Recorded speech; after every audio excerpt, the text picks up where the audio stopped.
नमस्कार साथियों, उपस्थित हूँ फिर एक नई सच्ची सी घटना को लेकर के आप लोगों के समक्ष।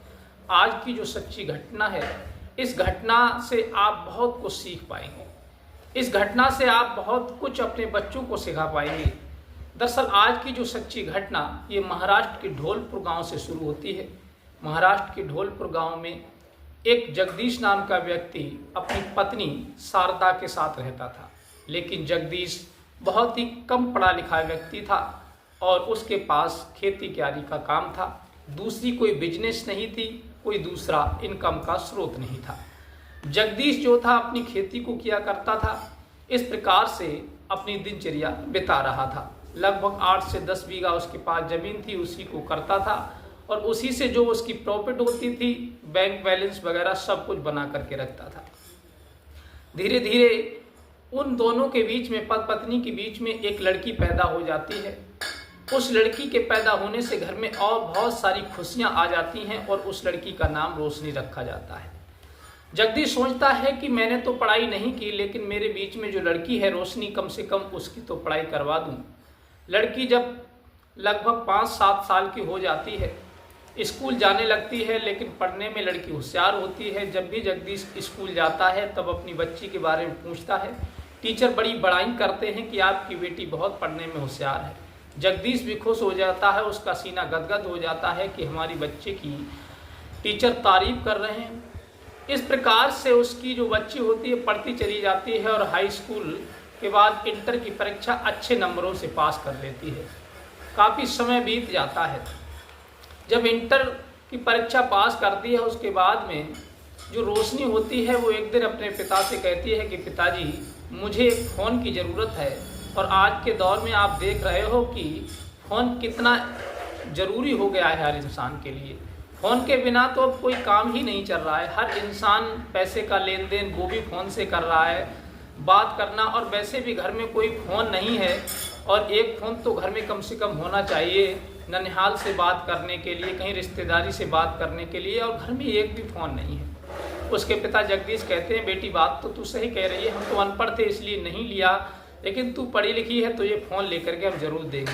ये बात जब उसकी माँ शारदा सुनती है तो कहती है, क्या तुम बेटी को बिगाड़ोगे? अरे भाई, फ़ोन लेकर के तुमने दे दिया तो इसका ध्यान पढ़ाई से हट जाएगा, फ़ोन में लगी रहेगी सारे दिन, जब ना जाने कहाँ कहाँ बातें करेगी। ये सुन करके जगदीश शांत हो जाता है और अपनी बेटी को फ़ोन नहीं देता। धीरे धीरे समय बीतता है और समय आ जाता है 1 सितंबर 2025।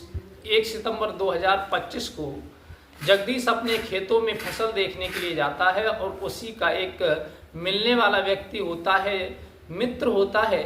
उस मित्र का नाम सुनील कुमार होता है। सुनील रास्ते में मिल जाता है और कहता है कि भाई जगदीश, आज तो काफ़ी दिन के बाद तुम मिले हो, आखिर क्या बात है? तब जगदीश कहते हैं कि बात कुछ नहीं है, देखो 5 सितंबर 2025 के लिए मेरी बेटी रोशनी का जन्मदिन है और पिछली बार तुम मिल नहीं पाए थे, मैं तुम्हें यहीं से दावत दे रहा हूँ, तुम मेरी बेटी के जन्मदिन पर जरूर आना। वो कहता है ठीक है। तो कहता है कि भाई जन्मदिन होगा तब होता रहेगा, लेकिन कुछ अभी खाने पीने के लिए कुछ वस्तु मंगा लो, कुछ 1-2 पौवा मंगा लो। जगदीश कहता है कि नहीं भाई, मैं पैसे तो खाता पीता कुछ नहीं हूँ, लेकिन जो कुछ खाऊंगा पीऊँगा वो जन्मदिन वाले दिन ही खाऊंगा पीऊँगा। और अभी तो मैं खेत देखने के लिए आया था, अब लौट करके घर जा रहा हूँ और मुझे तैयारियाँ भी करनी है, बहुत सारे मेहमान भी आएंगे। इस प्रकार से जगदीश अपने दोस्त सुनील कुमार को बातें बता करके घर लौट जाता है। जब घर पहुँचता है तब उनकी बेटी कहती है कि पापा, इस बार जब मेरा जन्मदिन मनाओ तो मुझे फ़ोन गिफ्ट जरूर देना, क्योंकि मैं मोबाइल के बिना अधूरी हूँ, मेरी पढ़ाई पूरी नहीं हो पा रही है, ना कहीं बात हो पाती है। वो कहते हैं ठीक है बेटी, चलो विचार करते हैं। अब बेटी ये सोचती है कि हो सकता है मेरे पिताजी मुझे जन्मदिन पर फ़ोन गिफ्ट दें, इसी इंतज़ार में थी। अब धीरे धीरे समय आ जाता है 5 सितंबर 2025। सभी लोग तैयारियां कर रहे थे, लेकिन जगदीश का जो दोस्त होता है सुनील कुमार, वो भी घर आ जाता है और कहता है कि भाई जगदीश, सारी तैयारियां हो रही हैं बेटी के लिए, केक बढ़िया सा मंगवाया नहीं मंगवाया हो तो मैं जा रहा हूं, लेकर के आऊँगा, लाओ पैसे दो। साथियों, सुनील कुमार जो होता है शहर के लिए केक लेने के लिए चला जाता है और केक लेने के लिए जब जाता है तो फिर वो केक तो लाता ही है, लेकिन साथ में कई अपनी पीने की व्यवस्था भी बना करके लाता है। और जब शाम के लिए आता है और जगदीश को बताता है कि भाई इतनी इतनी व्यवस्था मैं पीने की करके आया हूँ, लेकिन इस बात को सुन करके वो कुछ नहीं कहता। चलो कोई बात नहीं, आज बेटी का जन्मदिन है, खाने पीने दो, सभी मेहमान आ ही रहे हैं, तो भाई सबके मन की आज पूरी होगी। लेकिन इधर रोशनी जो थी इस बारे में खुश थी कि हमारे पिता हमें कोई फ़ोन गिफ्ट करेंगे। लेकिन मेहमान जो होते हैं, इधर केक कटता है, सभी लोग खाते पीते हैं, मेहमान खाने पीने के बाद गिफ्ट दे करके वहाँ से चलने लगते हैं। लेकिन रोशनी जो होती है अपने पिता से कहती कि पिताजी इतने मेहमान आज आ रहे हैं, कम से कम इनके सामने तो फ़ोन गिफ्ट कर दो। उसके पिता जगदीश कहते हैं कि बेटी अभी तुम्हें फ़ोन लेकर के नहीं आया, तुम्हारी माँ ने मना कर दिया कि बेटी को फ़ोन मत दो, क्योंकि ये फ़ोन में लगी रहेगी तो पढ़ाई पूरी नहीं कर पाएगी। ये बात जब रोशनी सुनती है तो फिर वो बहुत उदास हो जाती है और वहाँ से सीधे अपने कमरे में लेट जाती है। मेहमान चले जाते हैं और जो जगदीश होता है वो अपने दोस्त सुनील कुमार के साथ वहीं बैठ जाता है और बैठने के बाद में खाना वगैरह खाता है सबसे लास्ट में। और जो सुनील कुमार होता है वो पीने लगता है और जगदीश को भी पिला देता है। बड़े एंजॉय करते हैं दोनों लोग बैठ कर के, खाते पीते हैं। काफ़ी समय बीत जाता है, रात्रि के लगभग 10 बज जाते हैं। तब सुनील कुमार जो होता है वो कहता है कि भाई जगदीश भाई, मैं कुछ भाभी से बात करना चाहता हूँ। अब जगदीश को तो नशा होने लगता है क्योंकि वो कम खाता पीता था और सुनील कुमार बहुत ज़्यादा खाता पीता था, इसलिए उसे नशा कम होता है और जगदीश के लिए उसने कुछ ज़्यादा पिला दी थी, इसलिए उसे ज़्यादा नशा हुआ। तो वो वहीं बैठ जाता है, लेट जाता है और वो जगदीश की पत्नी शारदा के पास पहुंच जाता है और हंस हंस के दोनों लोग बेडरूम में बातें करने लगते हैं। क्योंकि जो सुनील कुमार होता है उसका अफेयर जो जगदीश सीधा साधा बेचारा था उसकी पत्नी शारदा के साथ चलने लगता है, क्योंकि पहले से ही चल रहा था। अब उन्हें मौका मिल जाता है क्योंकि बेटी जो है वो तो कमरे में पड़ी हुई है, उसने दरवाज़ा खोला नहीं है और सोचने लगती है शारदा हमारा पति जो है वो बेहोशी अवस्था में पड़ा है, वो उठेगा नहीं, मौका अच्छा है। सुनील कुमार जो होता है अपनी प्रेम का यानी जगदीश की पत्नी से शारीरिक संबंध उसी कमरे में बनाता है और संबंध बनाने के बाद में कहता है कि देखो अभी तो मैं यहाँ से जा रहा हूँ, तुम्हारी बेटी जाग जाएगी और जागने के बाद अगर उसने देख लिया तो दिक्कत हो जाएगी, इसलिए सब सो जाएं तब तुम मेरे घर पर आ जाना। वो कहती है ठीक है। अब इधर तो सुनील कुमार उससे शारीरिक संबंध बना करके चला जाता है और घर का दरवाज़ा बंद कर लेती है वो। अब जगदीश की पत्नी उठ कर के अपने बेडरूम से जाती है, अपनी बेटी रोशनी को देखती है, लेकिन वो सो नहीं रही थी, जाग रही थी। इसी टेंशन में थी कि पिताजी ने मुझे गिफ्ट नहीं दिया, मेरे मन का फ़ोन नहीं दिया। अब उसकी माँ कहती है बेटी तू सो जा। वो कहती है कि मुझे नींद नहीं आ रही है। लगभग 12 बज जाते हैं। वो बार बार अपनी बेटी को देखती है लेकिन बेटी नहीं सोती। जब सोती नहीं है तब सोचती है कि चलो ये सो नहीं रही है तो निकल करके बाहर भी नहीं आएगी। लेकिन फिर वो एक बार आती, कहती है बेटी तुझे स्कूल जाना है, सो जा, रात्रि के 12 बज गए हैं। लेकिन वो नहीं सोती है।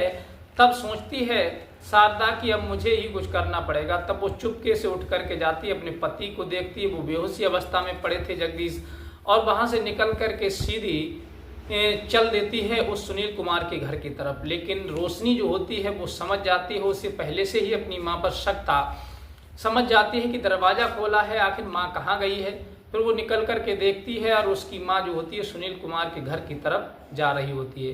वो पीछा करती है लेकिन देखते देखते वो उस सुनील के घर में घुस जाती है और फिर वो उसके बेडरूम में घुस जाती है और फिर वो लड़की वहाँ से लौट आती है सीधे, और लौट आती है। लगभग 1-2 घंटे वो मौज मस्ती करते हैं, एक दूसरे के साथ समय बिताते हैं, संतुष्टि करते हैं। और उसके बाद जब लौट करके वो घर आती है शारदा, तब उसकी बेटी रास्ते में खड़ी मिल जाती है और कहती है दरवाजे पर कि माँ तुम ये अच्छा नहीं कर रही हो, पिताजी के लिए धोखा दे रही हो। ये बात जब वो सुनती है अपनी बेटी के मुंह से तो उसकी आंखें खुली की खुली रह जाती हैं कि बेटी तू क्या कह रही है। वो कहती है कि हाँ मैं बिल्कुल सही कह रही हूँ, मैंने अभी अपनी आंखों से देखा है कि तुम सुनील के घर से आ रही हो और तुम्हारा जो नाजायज संबंध है वो अच्छा नहीं है, जिस समाज में बहुत घृणित है, और तुम पिताजी के लिए धोखा दे रही हो। तब वो अपनी बेटी के हाथ जोड़ने लगती है, कहती है कि बेटी ये बात अपने पिता को मत बताना, नहीं तो वो मुझे जान से मार देगा। अगर तुमने अपने पिता को बता दिया तो सारा घर बर्बाद हो जाएगा, इसलिए तुम इस बात को गुप्त रखना, आइंदा मैं कभी भी ऐसा कदम नहीं उठाऊंगी। फिर वो कहती है ठीक है, अगर तुम इतने पर सुधरने के लिए राजी हो तो मैं ये बात किसी को नहीं बताऊंगी, लेकिन आज के बाद प्रॉमिस करो कि तुम ये काम नहीं करोगी। वो कहती ठीक है बेटी, जैसा तू कहेगी मैं वैसा ही करूंगी। तब वो लड़की कहती है रोशनी ठीक है माँ, मैं तुम्हारी बात पर विश्वास करती हूँ, लेकिन मैं जो भी चीज़ मांगूंगी वो मुझे ला करके जरूर दोगी। वो कहती ठीक है बेटी, तू जैसा कहेगी मैं वैसा करूंगी, जो मांगेगी वो चीज़ ला करके दूंगी। तब रोशनी कहती है कि मुझे एक फ़ोन की ज़रूरत है, मुझे फ़ोन ला करके ज़रूर दे दो। वो कहती ठीक है, मैं कल व्यवस्था करती हूँ तेरे फ़ोन की, लेकिन ये बात अपने पिता को मत बताना। अब लड़की जा कर के सो जाती है, उसकी माँ भी सो जाती है। सवेरा जब होता है तब वो अपने पति जगदीश से कहती है, जगदीश का भी नशा ठंडा हो जाता है। तब वो कहती है कि बेटी के लिए एक फ़ोन ला करके दे दो, आजकल ऑनलाइन पढ़ाई हो रही है, सभी के पास फ़ोन है, घर में कोई फ़ोन भी नहीं है। तब जगदीश सोचता है चलो बेटिया भी काफ़ी दिनों से कह रही थी, इसके मन की भी नहीं पूरी हो रही है, नाराज़ रहती है, चलो इसे आज फ़ोन ही ला करके दे देते हैं। अब इधर तो वो फ़ोन ला करके अपनी बेटी को दे देता है। सारे काम जो होते हैं बस ऑनलाइन फ़ोन से होने लगते हैं। लेकिन एक दिन वो लड़की मोबाइल चला रही थी, इसी बीच उस लड़की का संपर्क एक लड़के से हो जाता है। वो एक गेम खेल रही थी और लड़का भी गेम खेल रहा था। दोनों आपस में जब वार्तालाप करते हैं तब वो लड़का कहता है कि तुम जो मैं गेम खेल रहा हूँ इसको खेलो, पबजी है, इसको जब खेलोगी तो इसमें पैसे डाले जाते हैं, फिर इससे पैसे जीतते जाते हैं। मैंने कल लगभग 10,000 रुपये जीते थे। 10,000 की बात सुनकर के रोशनी के मन में लालच आ जाता है, वो रिचार्ज करना शुरू कर देती है और रिचार्ज करते करते वो जो भी पैसा डालती है वो हार जाती है, जो भी डालती है वो हार जाती है। इस प्रकार से लगभग 1 से 1.5 लाख रुपए उसके पिता के खाते में जो पड़ा हुआ था, यूपीआई बना हुआ था, वो सब हार जाती है। जब सब हार जाती है फिर उदास होकर के अपने घर पर बैठ जाती है। लेकिन साथियों, मैं आपको बता दूं कि इंसान गुस्से में आकर के कुछ भी कर जाता है, गुस्से की कोई सीमा नहीं होती है, कोई हद नहीं होती है। अब वो लड़की चुपचाप घर बैठ जाती है। एक दिन जगदीश के लिए कुछ पैसों की ज़रूरत होती है, वो बैंक जाता है, क्योंकि पढ़ा लिखा वो होता नहीं है, और जो फार्म होता है वो भर के कैशियर को देता है। कैशियर चेक करता है तो वो कहता है कि जगदीश भाई आपके खाते में तो पैसा ही नहीं है। ये बात सुनकर के जगदीश आग बबूला हो जाता है, कहता है कि मेरे खाते में 1.5 से 2 लाख रुपए है, पैसा कैसे नहीं है, मैंने निकाला ही नहीं है। फिर बात आगे बढ़ जाती है, उन दोनों के बीच में कहासुनी होने लगती है। फिर मैनेजर अपने पास बुलाता है जगदीश को और कहता है कि भाई इधर आओ, आखिर बात क्या है, मैं तुम्हारे खाते को चेक करता हूँ। मैनेजर उनके खाते को जब चेक करता है तो वो देखता है कि इनके खाते से ट्रांजैक्शन हुआ और वो बताता है कि तुम्हारे खाते से थोड़े थोड़े पैसे करके कहीं रिचार्ज किया गया है कि दूसरे के लिए ट्रांजैक्शन किया गया है, ये कोई ऐप है उसमें डाले गए हैं, बाहर पैसा भेजा गया है, तुम्हारे इस यूपीआई बना हुआ है तुम्हारे इस खाते का। तब वो कहता है कि मेरी बेटी पर फोन रहता है, उसी ने यूपीआई बनाया होगा। तब वो घर आता है, अपनी बेटी से पूछता है तो रोशनी से पूछता है तो रोशनी रोने लगती है और सारी बात बताती है कि हाँ मैंने एक गेम में पैसे डाले थे और लालच में आकर के सारे पैसे मैंने उसमें डाल लिए थे धीरे धीरे करके और सारा पैसा मैं हार गई। ये बात जब वो सुनता है तो फिर वो आग बबूला हो जाता है, गुस्से में आ जाता है और अपनी बेटी को मारने लगता है और हाथ में एक डंडा होता है वो उठा करके मेरी बेटी के मार देता है, उसके सर पे लगता है, वो वहीं मर जाती है। फिर शारदा आती है, शारदा भी दौड़ती है और अपने पति को भला बुरा कहने लगती है कि थोड़े से पैसों के लिए तुमने बेटी को मार डाला। फिर वो गुस्सा उसका कंट्रोल नहीं होता, साथ में आसमान पर पहुंच जाता है। कहते हैं कि साथियों, इंसान का गुस्सा हराम होता है। गुस्से में इंसान ना तो खुद की मौत देखता है ना दूसरे की देखता है और फिर वो अपनी पत्नी के भी डंडा मार देता है, उसका सर भी फूट जाता है, वो भी वहीं पर धराशायी हो जाती है और वो खुद भी मरने वाला होता है। तब तक ये शोर शराबा चीखें सुनकर के वहाँ और भी लोग आ जाते हैं और जगदीश को पकड़ लेते हैं और उसका गुस्सा फिर जब देखता है कि हमारे दोनों सदस्य मर चुके हैं, हमारी बेटी भी मर चुकी, पत्नी भी मर चुकी है, तब गांव के लोग जो होते हैं वो देख करके दंग रह जाते हैं कि इसने अपने गुस्से में आकर के अपनी पत्नी बेटी को मार दिया। फिर तो वहाँ बहुत ज़्यादा अफरा तफरी का माहौल बन जाता है। कोई व्यक्ति पुलिस को फ़ोन कर देता है, वहाँ की पुलिस पहुँचती है और पुलिस जो होती है उसे अपनी कस्टडी में लेती है। कस्टडी में लेने के बाद उन दोनों जो डेड बॉडियाँ होती हैं उन्हें कस्टडी में लेती हैं और उन्हें पोस्टमार्टम के लिए भेज देती हैं और जगदीश के लिए हिरासत में लेकर के उसके खिलाफ मुकदमा दायर किया जाता है और फिर उससे पूछताछ की जाती है। तब वो सारी हकीकत बताता है।